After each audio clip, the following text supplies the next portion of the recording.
Well, I'm here just actually maybe less than 50 yards from the Thai-Burma border. That was the river that you see on the video I was just shooting. And across the river, the huts that you saw with the flag and all, that was the Burmese army. And the things that I learned today were pretty overwhelming to me. You hear in the background children. They're actually at a school right here across the border. And these are at-risk children that I just never knew what was happening.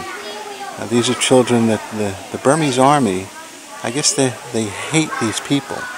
And they'll do anything to destroy them. They'll behead them, they'll burn them, shoot them. I was told that if I get caught filming what you were looking at a few minutes ago, that I have to be careful because I could be shot. And I thought, well, I don't think that God sent me here to be shot, so I'm going to take that risk. Maybe it was foolish, but I had to do what I believe was the right thing to do so that you can see it and see why I'm here and see what we're doing. My source here, who I have to keep unnamed because of the potential danger to that person and the work that that person is doing here. Some of the things that I was told just absolutely astounded me.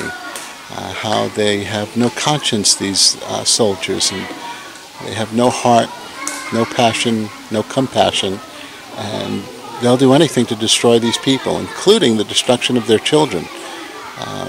Raping, maiming, killing, even the children. That's what they'll do to these children. They tell me this is the mouth of the river. This is the source from where some of the trafficking even comes from. One of the families that I was videotaping before that has 5 children. They get into such a desperate situation because the armies will, like that particular family, the army took away their land. They took everything they owned. They live in that little hut that you saw. And sometimes the parents will get so desperate, that's when they're willing to sell their children. Many times unaware to where their children are going, but they do what they have to do to keep themselves and the rest of their families alive. So, I didn't know. I didn't know how desperate the situation is for so many people around the world. Here in Thailand, it's these families that come across the border from Burma, and who knows from where else around the world. But there's a great need. There's children at risk. There are people that will use and abuse children for their own pleasures and for their own sick ways,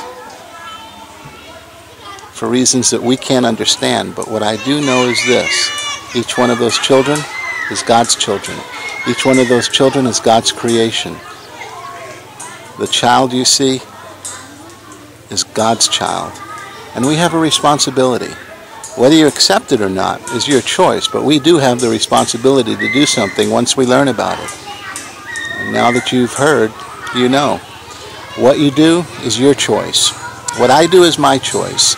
And I choose to do something, anything, to rescue as many children as is humanly possible, to stop the atrocity, even if it's just for one. That one child is God's child. It could just as easily be a child of your own that was kidnapped and forced into the child sex trade or forced to do things that are just absolutely unspeakable. Alone I could do something. Together we can do anything.